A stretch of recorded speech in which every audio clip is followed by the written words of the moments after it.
Hey everyone, welcome back to my channel. Today, I'm sharing a story that truly hit me emotionally. It's about love, betrayal, and the difficult choices we sometimes face when our hearts and minds are at war. As I was going through this story, I found myself reflecting on how fragile trust can be and how powerful forgiveness is. I think you'll feel those same emotions as you listen. Before we dive in, if you haven't already, please hit that subscribe button, give this video a thumbs up, and turn on notifications so you never miss a story like this one. Now, let's get into it. The late afternoon sun streamed through the sheer curtains of my living room, casting a warm golden hue on the walls. The air was thick with an uneasy tension, the kind that foreshadows a storm. I stood there, a glass of red wine in hand, staring out at the street below, trying to convince myself that everything was fine. But the truth lurked just beneath the surface, gnawing at my insides like a persistent itch I couldn't scratch. I had always been the kind of woman who prided herself on her loyalty. At 35, I was married to David, a man whose steadfastness and reliability I had always admired. We had built a life together, full of shared dreams and mutual respect. But somewhere along the way, passion had dulled into a routine. We fell into the trap of complacency, our lives overshadowed by responsibilities and mundane daily rituals. We loved each other, but the spark we once shared had dwindled into a flicker.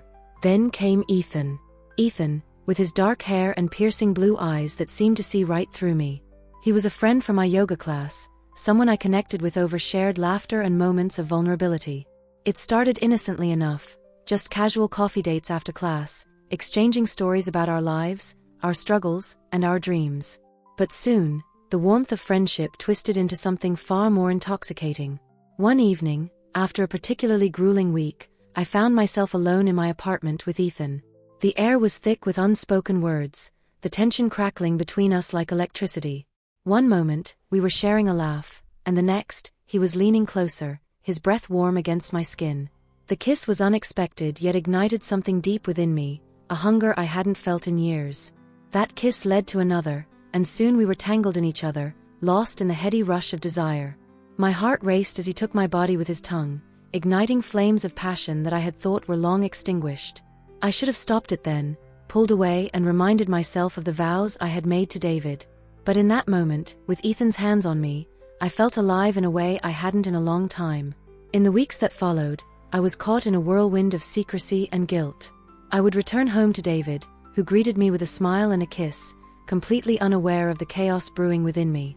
I told myself it was just a fling, that it didn't mean anything. But every time I was with Ethan, I felt an undeniable connection, one that pulled me deeper into a world where I could forget my responsibilities and indulge in sheer pleasure.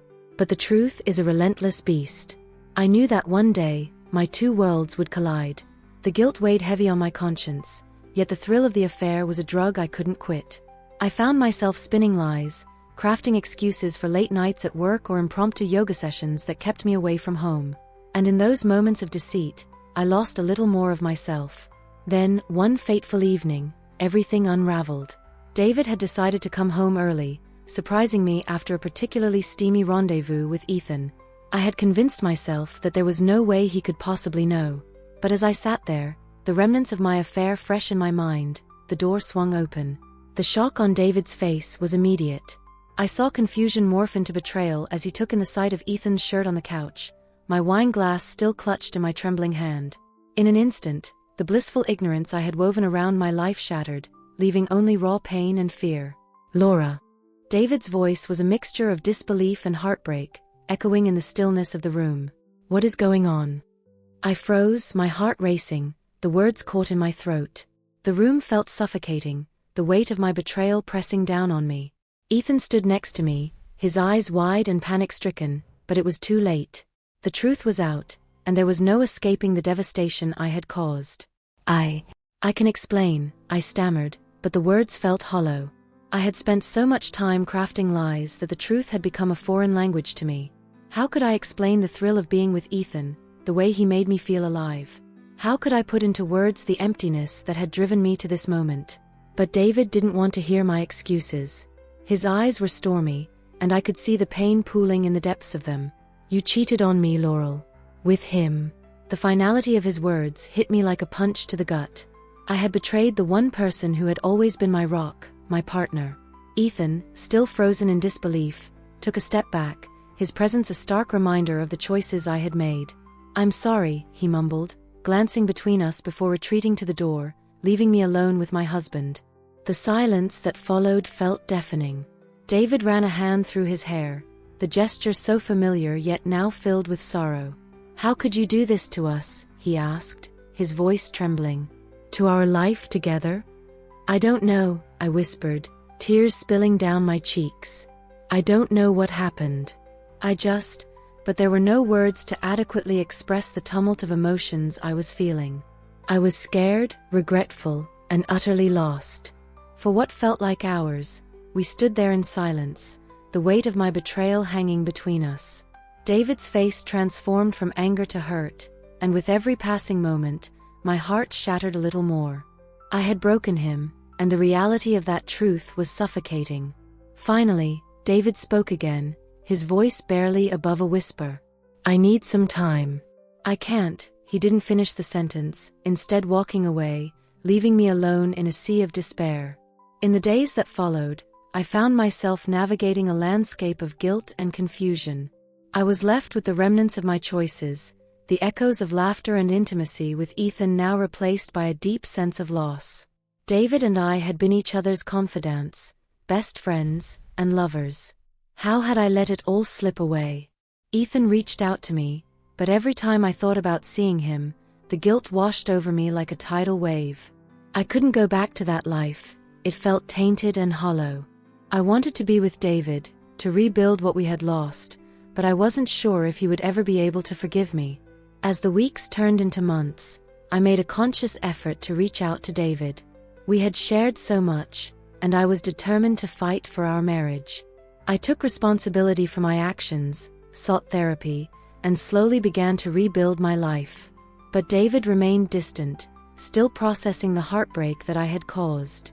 It was during one of those quiet moments of reflection, sitting alone with my thoughts, that I realized something profound. Love isn't just about passion, it's also about trust, respect, and commitment. I had let the flame of desire cloud my judgment, but it had also opened my eyes to the importance of nurturing the love I had taken for granted. I wrote David a heartfelt letter, pouring my soul onto the pages, expressing my remorse and desire to mend what had been broken. I reminded him of the moments we shared, the laughter, the quiet mornings, and the dreams we had woven together. I wanted him to see that beneath my mistakes, there was still a woman who loved him deeply. Days turned into weeks, and slowly, David began to respond. He opened up about his feelings, his fears, and the pain I had caused. It wasn't easy. We fought, cried, and faced the consequences of my actions together. But through it all, we discovered a new level of honesty that had been missing from our relationship. As we began to heal, I realized that love is not just about perfection, it's about resilience, forgiveness, and the willingness to grow together. David and I forged a deeper connection, learning to communicate more openly and honestly. Our journey was far from over, but I was determined to prove to him that I was worthy of his love once again. In time, we found our way back to each other, rebuilding our foundation brick by brick. I learned to embrace vulnerability, to show David the parts of me that I had hidden away. And though the scars of my infidelity would always be a part of our story, they became a reminder of the strength we found in our love. As I stood by the window once again, watching the sun dip below the horizon, I felt a sense of hope rising within me. I had made mistakes, but I had also learned the power of redemption. David and I were not just survivors of my betrayal. We were warriors fighting for a love that was worth saving. And as I poured another glass of wine, I knew that whatever the future held, we would face it together, stronger, wiser, and more in love than ever before. Wow, it is such a raw and honest look at the messiness of love and the strength it takes to rebuild what's been broken. If this story resonated with you, I'd love to hear your thoughts in the comments below.